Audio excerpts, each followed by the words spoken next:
J'ai même pas commencé, je rigole déjà. Parce que j'ai l'impression que je fais toujours le même genre de vidéo en mode update sur ma vie, tu vois. Parce que, en règle générale, les gens qui font ça, ils vont faire genre une vidéo sur eux, puis après ils vont continuer de faire plein de vidéos, et puis à un moment ils vont avoir un temps un peu mort, et après ils vont revenir en mode bah du coup update sur ma vie, pourquoi j'ai arrêté de poster. Sauf que moi, sauf que moi, je poste que des vidéos en mode update sur ma vie, après je passe rien pendant 4 mois, update sur ma vie, je passe rien pendant 4 mois, et ainsi de suite. Donc faut que j'arrive à prendre du temps pour moi pour faire ce genre de vidéo, parce qu'en plus ça me fait kiffer, et du coup c'est un des thèmes que je vais aborder aujourd'hui dans cette vidéo, ce podcast, en fonction de si vous le regardez ou si vous l'écoutez. Ça sera disponible du coup à la fois sur YouTube, à la fois en format juste audio podcast. Donc voilà, je me mets bien, mettez-vous à l'aise, ça va durer un peu. Je vais vous raconter un peu tout ce qui s'est passé depuis décembre dans ma life. Et voilà, hein. Et puis ouvrir le débat. En fait, je préfère grave quand je fais des podcasts à thème, tu vois, où j'ai vraiment une ligne directrice, pardon, et parler d'un sujet spécifique. Et c'est ce que je vais continuer et reprendre. Je vais reprendre le rythme de ça. Putain, j'ai même plus l'habitude de parler, je commence à bégayer de ouf. Bref. Mais bon, là, du coup, il y aura un peu de ça, mais ça va surtout être un peu une update sur ma vie. Donc déjà, j'ai fait une petite liste. Première chose, mon studio. Depuis décembre, j'ai enfin un studio. Du coup, pas appartement, mais photo, bureau, pour faire des shoots, pour se poser, pour chill, pour retoucher. Avec deux potes, donc avec qui on réalise souvent nos vidéos. On a un peu notre petit trio. Donc, euh, donc on a trouvé ça. C'est super cool, on est hyper content. C'est hyper long à aménager. Donc là, ça fait 3 mois qu'on y est. 2 mois et demi, on va dire. Et il reste plein de trucs à aménager. Il est exploitable en tant que studio pour shooter. Mais on a une colonne qu'on veut bouger. On a la partie bureau avec la mezzanine qu'il faut qu'on aménage totalement. On va le faire samedi. Petit à petit, ça avance, ça avance. Et on m'avait prévenu, hein, parce que Yanis, mon pote là, alias Musique, euh, il a pareil un local aussi, et il m'a dit ouais, tu penses qu'en 2 mois ça y est t'aménages tout, mais en vrai de vrai ça met beaucoup plus longtemps que ce que tu penses. Et je pensais que ça mettrait du temps, mais j'avais pas capté que ça mettrait autant de temps, parce que en même temps il y a tellement de trucs à faire à droite à gauche que je suis pas à 100% en train de l'aménager avec mes potes.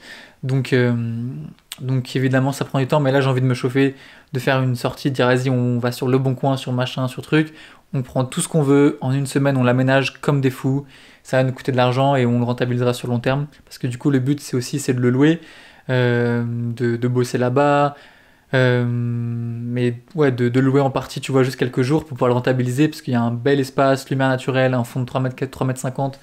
Donc en vrai c'est cool, c'est un espace qui est hyper cool, même pour les rendez-vous et tout.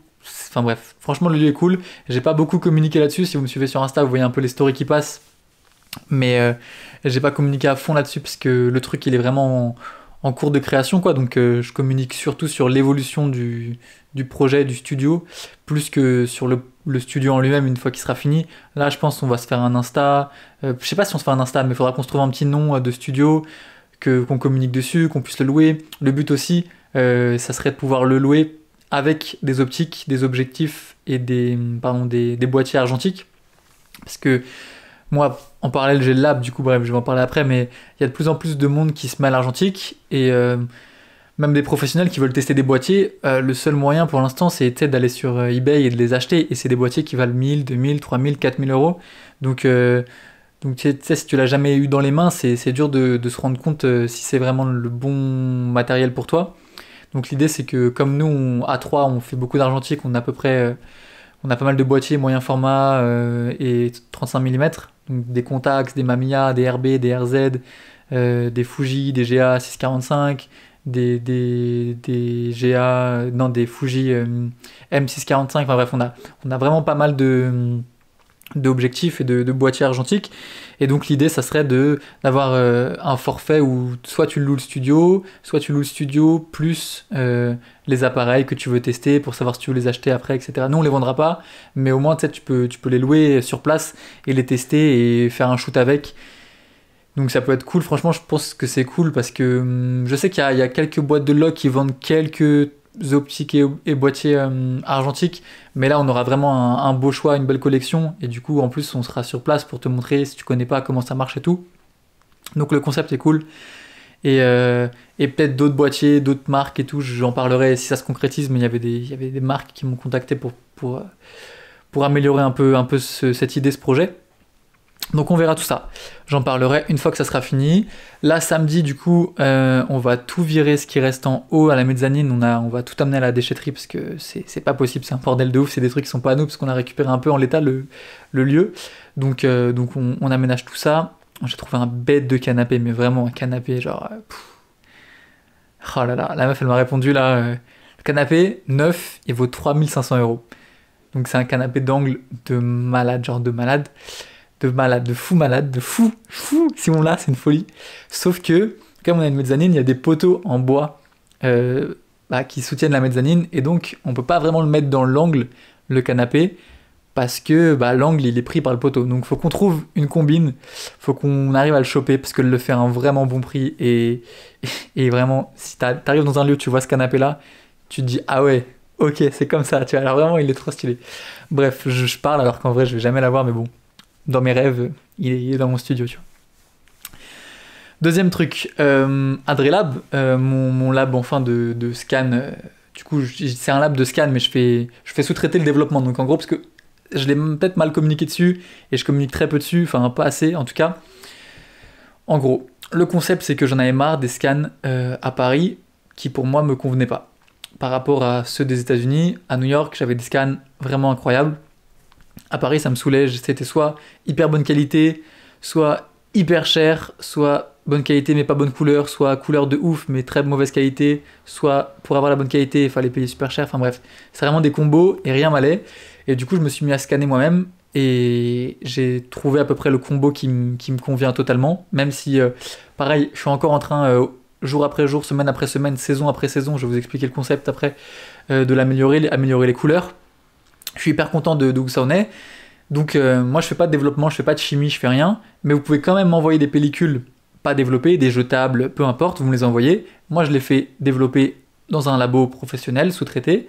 Ensuite ils me les rendent et moi je les scanne moi-même et ensuite je vous envoie par mail. Et je fais pas de tirage non plus, je vous les imprime pas sur du papier, je fais vraiment que du scan, je vous l'envoie par mail et je fais sous-traiter le développement si vos pellicules sont pas développées. D'ailleurs c'est mieux qu'elles le soient pas, mais vous pouvez aussi me renvoyer des pellicules qui sont déjà développées, soit pour que je rescanne tout, soit pour me dire ok la numéro celle-là, je veux que tu les rescannes en bête de qualité parce que c'est pour une expo, pour un livre ou parce que je les veux en bête de qualité. Donc c'est toutes sortes de choses que je propose du coup avec mon lab. Donc ça marche bien. Du coup pour l'instant je peux pas être ouvert à 100% parce que j'ai d'autres trucs à faire. Donc je fonctionne par drop, on va dire, c'est toutes les 2 semaines, pendant 5 jours c'est ouvert. Pendant 5 jours tu passes commande sur le site, tu me l'envoies par la poste et tu as tes photos sous une semaine, tu vois. Pareil, je suis en train de réfléchir à comment amener un peu tout ça, mixer tout ça, faire travailler quelqu'un avec moi dessus pour pouvoir me libérer du temps, parce que ça va être un des sujets après, mais le temps en ce moment c'est très très compliqué à gérer. Je suis dans une phase de transition qui est assez complexe pour moi, genre mentalement, moralement et tout, mais je kiffe, hein, enfin je kiffe pas la phase, je kiffe ma vie en général, mais là la phase de transition elle est dure, donc j'en parle après. Donc voilà, le lab c'est ça, le concept c'est ça. Il y a un compte Insta, adré-lab, LAB. Vous regardez, il y a le site internet. Si vous avez besoin de quoi que ce soit, vous me posez des questions directement sur le compte là-bas en DM ou quoi, je réponds à tout le monde. Donc voilà, c'est assez instable. Il y a des mois, il y a des semaines, je vais avoir beaucoup de pellicules, des semaines, je vais en avoir moins. Mais le but c'est vraiment de construire un truc parce que je suis hyper content parce que dès que des gens commencent à commander par moi, ils reçoivent les scans, ils sont choqués genre de la qualité et je pense que vraiment c'est une des meilleures qualités que tu puisses avoir à ce prix-là, tu vois. Donc c'est 24 €, prix fixe, 135, 120, 24 poses, 36 poses, développé, pas développé, juste 24 €, tu m'envoies ta pellicule, je t'envoie les photos par mail. Donc à ce prix-là, pour la qualité que c'est vraiment, vraiment, je pense, intéressant. Donc si vous avez des beaux projets, que vous voulez vraiment des belles couleurs sur vos trucs, si c'est pour des éditos, si c'est pour des trucs pro, carrément si vous travaillez pour un client, vous faites facturer les clients, comme ça vous le payez même pas et vous avez des scans de ouf et le client il va être content, tu vois. Et si c'est des projets perso et que vous voulez des bêtes de scan, voilà, je suis là. Donc pareil, ça va évoluer. Je sais pas si je le fais toutes les semaines, si je rallonge les délais de 1 à 2 semaines pour pouvoir être ouvert tout le temps. En gros, ce que je peux faire, c'est ça, c'est ouvrir le site tout le temps. Donc vous pouvez commander, envoyer vos pellicules tout le temps. Et moi, je les scanne que une fois toutes les 2 semaines. Donc ça veut dire au pire des cas, vous avez 2 semaines de délai pour attendre vos scans à partir du moment où vous l'envoyez. Et au meilleur des cas, vous avez 3-4 jours, 5-6 jours, genre moins d'une semaine. Mais ça permet d'ouvrir le site tout le temps, donc vous pouvez tout le temps commander, parce que pour l'instant, le site, tu peux pas commander quand je suis en dehors des saisons, comme j'ai dit. Tu peux commander que pendant les plages où j'ouvre le site, et après, tu reçois tes scans plus tard. Donc je me dis, peut-être je vais faire ça, j'ouvre tout le temps le site, tu peux envoyer tes pellicules quand tu veux, et t'attends, j'annonce à peu près les délais, tu vois, en fonction de quand tu commandes, et j'envoie les scans dès que je peux, quoi. Donc ça peut être une option pour avoir le site ouvert tout le temps, et à long terme, du coup, d'envoyer les scans tous les samedis, donc tous les samedis, quoi. Et encore plus long terme, 2 fois par semaine faire des drops, et si vraiment j'arrive à ce que ça marche bien, et qu'il y a beaucoup de pellicules, beaucoup de gens, grâce à vous, vous m'envoyez plein de trucs, peut-être ouvrir un truc, ou faire tous les jours, ou tous les 2 jours, ou vraiment avoir des délais rapides de ouf, mais voilà, je cogite dans ma tête, faut que je fasse une vidéo YouTube complète sur le lab pour parler des détails de tout ça, faut que je fasse des TikTok sur le lab, faut que je fasse plein de trucs sur le lab, mais j'étais tellement occupé à faire plein de trucs que j'ai pas eu le temps. 3e sujet, une comptable. Putain, j'ai enfin une comptable, c'est une folie. C'est une folie. Ça fait 2-3 ans là que je bosse. J'étais auto-entrepreneur, donc je facturais pas la TVA, je récupérais pas la TVA, j'étais imposé sur mon chiffre d'affaires, pas sur mes bénéfices, et j'avais l'ACRE, donc ça c'était cool. Donc j'avais, je sais plus ce que c'était les pourcentages, mais 5, 11, 16% de cotisation sociale. Et voilà, donc c'est la fin de cette période. Ouais, non, il pleut de malade. Je vois comment la luminosité, elle est baissée de fou. Bref, c'est l'hiver, je déteste l'hiver, je vous jure, je rêve de soleil là. J'espère qu'on n'entendra pas trop la pluie, mais bref. Il n'y a plus de lumière du tout, heureusement qu'il y a mon big écran. Je continue, donc... Non. Oui, allô? Ça, c'était le téléphone qui disait que les pellicules étaient prêtes et je vais pouvoir les scanner du coup samedi. Ok, bref. Comptable, ouais, du coup, auto-entrepreneur, c'est fini. Et maintenant, artiste-auteur. Donc, j'hésitais beaucoup entre une société, SAS, SARL, artiste-auteur. On me vantait beaucoup l'artiste-auteur. Je savais pas quoi faire, j'étais perdu. De toute façon, en France, c'est un bordel. En France, c'est un bordel de fou. Je vois dans d'autres pays, juste, t'as pas 15 000 statuts. C'est genre juste, tu fais de l'argent, tu te dis à peu près où t'es, tu payes tes impôts, tes trucs en fonction, et ils se posent pas la question, tu vois. Ici, en France, c'est un bordel. Je te jure, c'est un bordel de ouf. Genre là, j'ai un pote, il a voulu se mettre auto-entrepreneur, il a reçu un papier, il a dit « Ouais, bravo, vous êtes bien artiste-auteur. » Genre vraiment, tu te casses la tête avec ça. Vraiment, ça casse la tête, je vous jure. L'administratif en France, c'est très compliqué. Bref, donc j'ai trouvé une comptable. Ça change un peu ma vie. Pour l'instant, je l'ai vu qu'une fois juste pour prendre le rendez-vous. Là, je vais la voir à la fin du mois, fin de février, pour du coup faire le premier bilan, voir les trucs de TVA, les trucs de mes factures, parce que du coup, je dois faire des notes d'auteur maintenant. Enfin bref, plein de trucs dont peut-être je parlerai aussi dans une vidéo dédiée. Mais qu'est-ce que ça change pour moi en vrai? Ça change que je récupère la TVA sur mes achats, donc ça c'est cool, genre 20% sur tout ce que j'achète. Ce qui est relou, c'est que du coup, quand je facture des particuliers, par exemple le lab, vous payez 20% plus cher. C'est pour ça que vous payez 24 € et pas 20 €, parce qu'il y a 4 € de TVA. Donc ça fout un peu le seum, mais comme je travaille principalement avec des professionnels, ils récupèrent la TVA, donc c'est de l'argent en plus qu'ils ne dépensent pas. Donc c'était le seul moyen de le faire. Et je suis imposé sur mon bénéfice et pas mon chiffre d'affaires, et ça c'est trop cool. Parce qu'en gros, disons que je gagne 1000 €, mais je dépense 500 € pour acheter un appareil photo ou une connerie, tu vois, professionnel. Et mes impôts, en auto-entrepreneur, je vais payer des impôts sur 1000 €. Donc ça va être un pourcentage, ça va être genre 100 €, tu vois, j'en sais rien. Sauf que maintenant, comme je suis imposé sur mes bénéfices, comme je gagne 1000, je dépense 500, je suis imposé que sur 500, donc j'ai que 50 € d'impôts. Donc franchement, plutôt bénéf. C'est bénéf si du coup tu dépenses beaucoup. Et comme j'ai mon studio, on achète beaucoup de trucs, j'ai le lab et tout, j'ai beaucoup de dépenses qui rentrent, donc c'était forcément un choix qui était intéressant à faire pour moi, ce statut.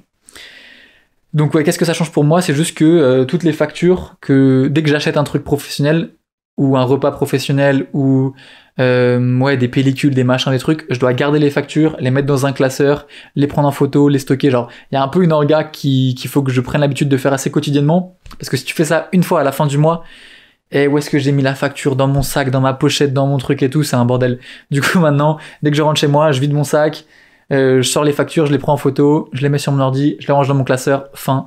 Comme ça, à la fin du mois, je vais chez ma comptable, je donne les papiers, on regarde tout ensemble et c'est carré. Donc voilà, je vous ferai un retour de toute façon après mon premier rendez-vous comptable. En vrai, c'est cool en fait parce que cette chaîne YouTube, à la fois je partage des trucs de ouf en mode ouais, le jour où j'ai photographié Alpha One, Atayaba, machin. À la fois, je raconte un peu ma vie et je suis grave novice en fait dans le monde professionnel, même si je travaille depuis 2 ans. J'ai une marge de progression énorme, j'ai plein de trucs à apprendre. Donc c'est un peu cool en mode un peu journal de bord de bah j'apprends à être photographe, tu vois, en mode réellement dans les clous du truc.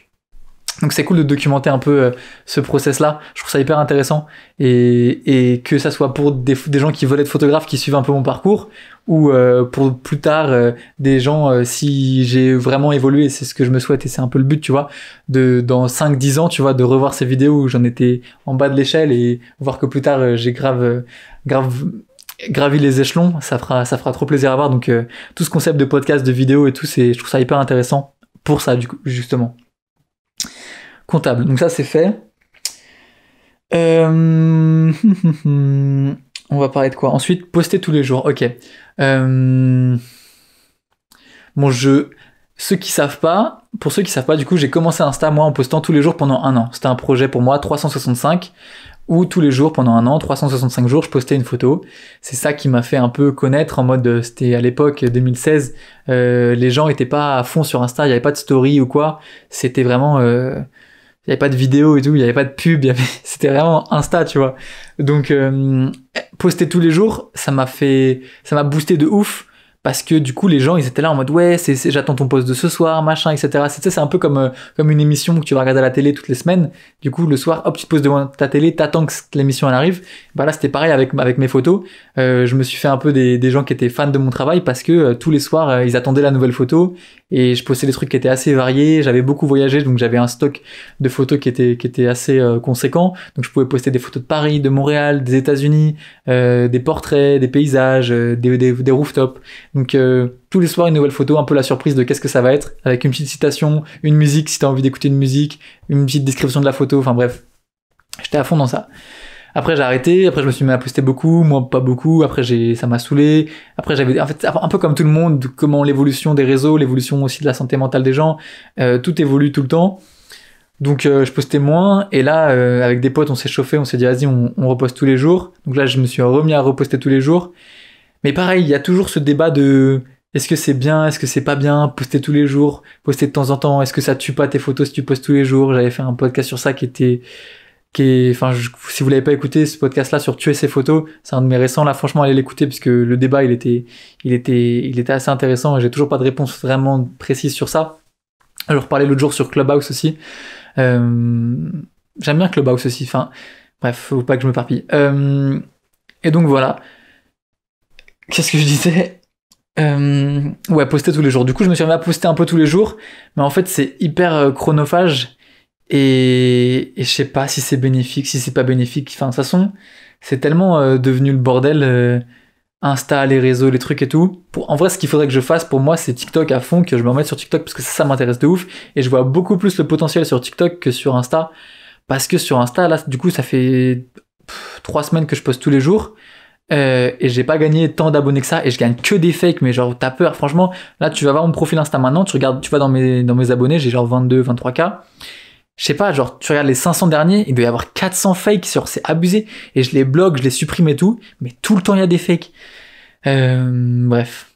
Mais du coup, poster tous les jours, ouais, pourquoi, machin, est-ce que ça tue pas un peu ton travail? Je sais pas. Je suis grave perdu. Du coup, il y a des phases comme ça, je me mets à poster tous les jours. Il y a des phases, je poste une fois par semaine. Du coup, là, je sais pas, je peux peut-être poster tous les 3-4 jours. Mais TikTok, par contre, je vais m'y remettre parce que je sais que TikTok, ça ramène grave des gens, ça fait découvrir ton travail à plein de monde, c'est hyper intéressant.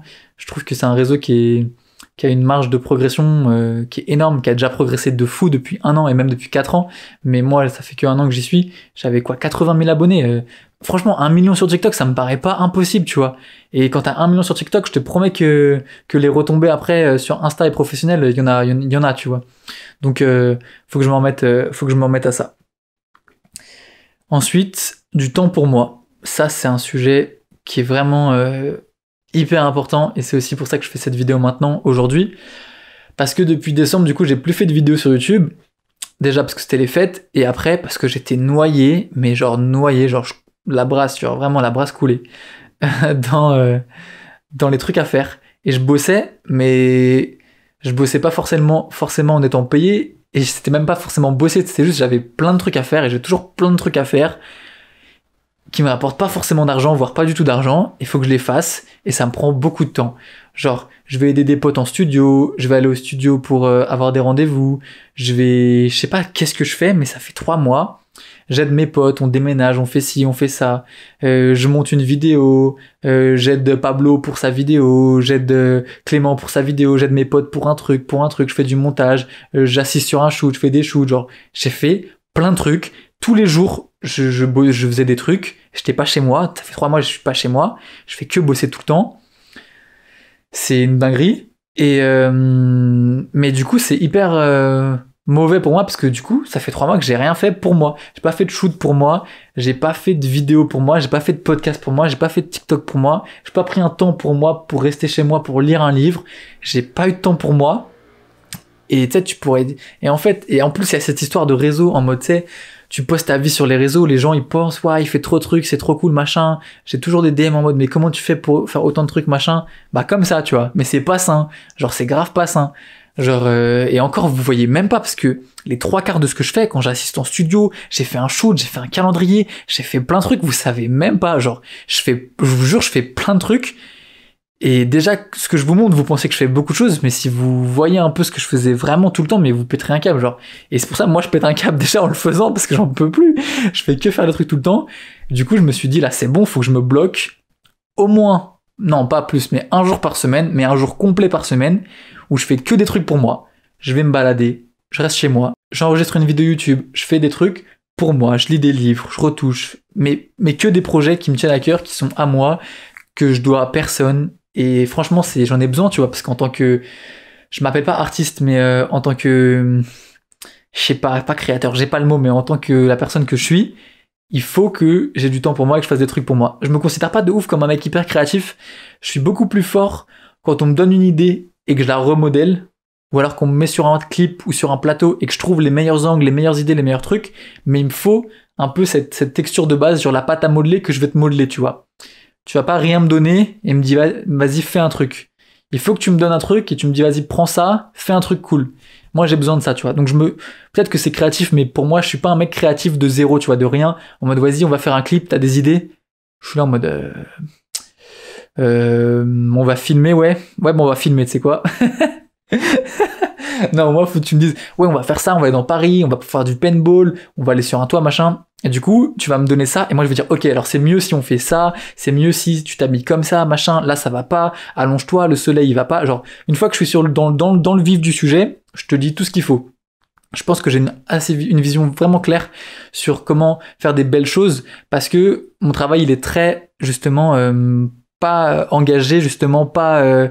il n'y a pas de message et tout, c'est vraiment du travail très esthétique. Donc, j'arrive, j'ai des yeux, je me suis entraîné depuis que je fais de la photo, depuis 6 ans, 7 ans, je fais que du travail esthétique. Là, je suis en train d'évoluer, en train d'essayer de faire d'autres trucs, des trucs qui sont plus profonds, qui ont des messages, qui ont des trucs à faire passer. Mais en tout cas, personnellement, ancré en moi, c'est plutôt la vision esthétique des choses. Donc, je sais, une fois que tu me donnes un truc, comment le modeler pour que ça soit beau selon ma définition du beau. Évidemment, c'est hyper subjectif. Donc voilà.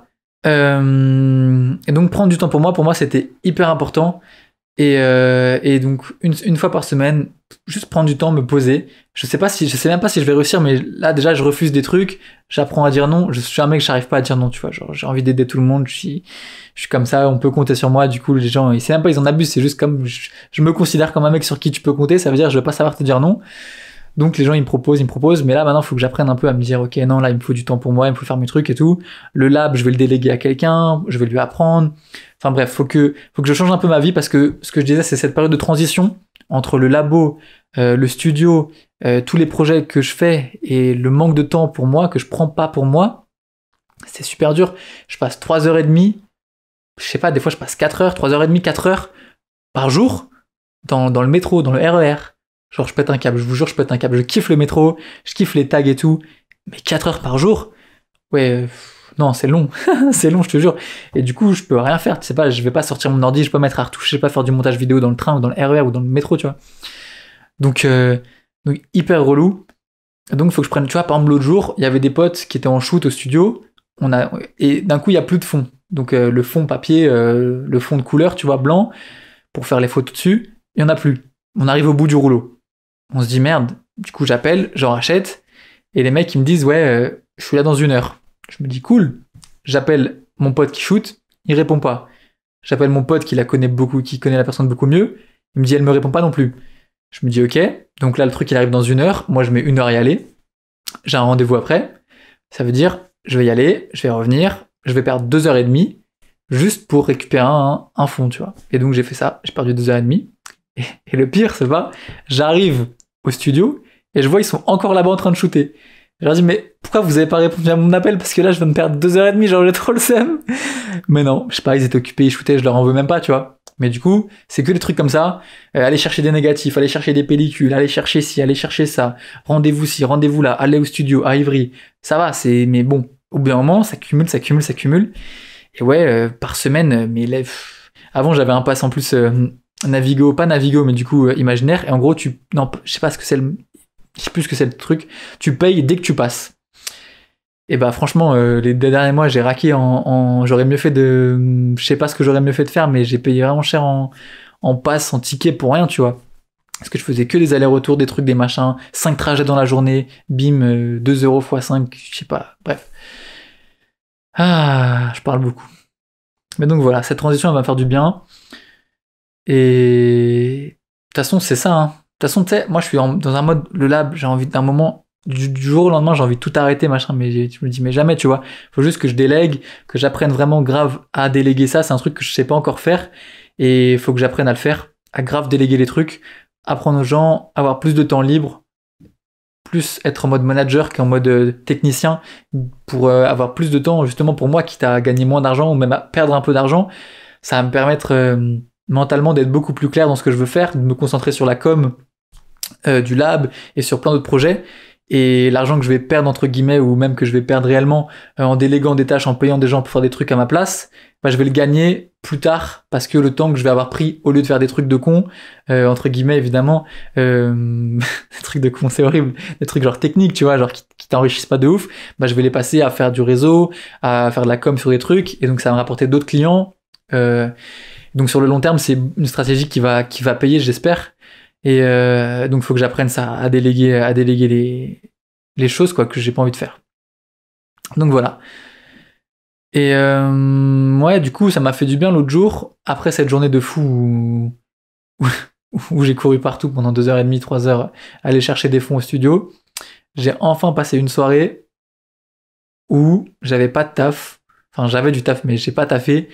Juste discutais, je prenais du temps, je mangeais, et genre, je sais pas, ça m'a fait grave du bien, et parler de ça aussi, ça m'a grave fait prendre conscience de l'importance, en fait, de ce temps, qui est pas du temps perdu, qui est au contraire du temps qui est hyper sain, et qu'il faut grave prendre. Pareil, je me suis remis au sport, ça me fait grave du bien, genre, pendant le premier confinement, j'étais à mort sur le sport, pendant 3 mois, après j'ai arrêté de fou, et là, on est en février, ça fait 1 an. Putain, déjà, ça fait 1 an, j'ai le seum qu'on soit confiné depuis 1 an. Bref. Enfin, qu'on soit confiné. Bref. Et du coup, là, je me suis remis au sport. Pareil, mentalement, ça me fait un bien fou. Physiquement, c'est trop bien. Faut que j'arrive à me trouver une nouvelle routine. Et à chaque fois, je fais ça, mais c'est des routines qui tiennent jamais. Mais là, j'ai vraiment envie de me déterre et d'arriver à trouver un rythme, à passer la transition, même si ça prend du temps, à déléguer mes trucs et je sais pas, ouais, vraiment prendre du temps pour moi, prendre du temps de réfléchir, prendre du temps intelligent et faire des choses pour moi. Donc là, Là, il est quoi? Il est 16h45. Je suis trop content de ça. Ça fait une demi-heure que je parle et je kiffe. Franchement, ça me fait beaucoup de bien d'avoir du temps pour moi et de faire des trucs que j'aime. Là, je vais faire des TikTok. Les gens, ça les fait rire en plus TikTok parce que c'est encore des conneries, mais en vrai, moi, tu sais, c'est des trucs juste, le fait que ce soit pour moi, ça me fait tellement kiffer. Après, j'ai ma liste de tous les trucs que je dois faire qui sont pas pour moi, qu'il faut que je fasse. Et j'ai des listes et des listes et des listes de listes et des listes de listes de listes de trucs à faire. Donc, franchement, j'ouvre mes notes, je suis démoralisé, tu vois. Donc, au moins, avoir une journée où je me dis, ok, aujourd'hui, je fais une vidéo YouTube, je fais des TikTok, je fais des conneries, genre, je dors, genre, je fais une sieste, je regarde un film. Pareil, avant, je regardais des films tous les soirs. J'ai pas regardé de film depuis un mois, parce que je suis tellement KO le soir, je suis obligé de dormir et je m'effondre, genre. C'est une folie. Bref.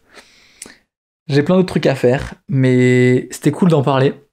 Je sais pas si là, je fais peut-être une autre vidéo YouTube sur le jour où j'ai photographié un autre artiste, peut-être The Weeknd, je sais pas, genre. Soit j'enchaîne avec une autre vidéo, soit je fais des TikTok.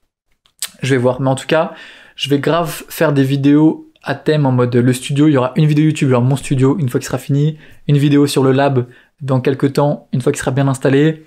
J'ai plein de concepts de vidéos. Je sais que tout le monde attend aussi la vidéo pour les photos de nuit avec les réglages et tout, l'argentique. J'ai envie de parler à mort d'argentique. On m'a invité à faire des collabs sur d'autres chaînes argentiques avec d'autres photographes et tout. Faut grave que je le fasse. Faut grave que je prenne ces temps pour moi. Donc ça va arriver. C'est cool. C'était juste une petite update pour vous dire que tout va bien. Je suis pas mort sur YouTube. J'adore YouTube. J'adore ça. Faut juste que j'apprenne à prendre le temps de le faire. Et que j'arrive à déléguer des tâches comme je le disais, je me répète, mais je pense que c'est important. Et voilà, hein. Je crois qu'on arrive au bout. Je sais que j'ai des sujets beaucoup plus poussés, photographie et tout, que j'ai envie d'aborder, mais je vais pas le faire là. Je ferai vraiment une vidéo à thème sur ce sujet-là pour pouvoir inciter au débat. Là, c'était vraiment une update vraiment de ma vie, quoi. Donc j'espère que ça vous aura... Non, il nique ma fin. Bref, j'espère que ça vous aura plu, intéressé, je sais pas, je sais que ma voix vous manquait, tous les jours je recevais des DM en ouais c'est quand le prochain podcast, machin, etc. Non c'est faux, j'ai eu genre 3 messages, mais bref, ça m'a saucé de ouf. Je me suis dit podcast, hein, let's go, moi je kiffe parler, en plus je parle trop, t'es là, je suis là, ça fait 33 minutes, je suis dans ma chambre mais je parle tout seul. Un fou de la tour, mais bref. J'ai kiffé, j'espère que vous avez kiffé, c'était Adré, à plus, ciao. Putain, ça fait du bien.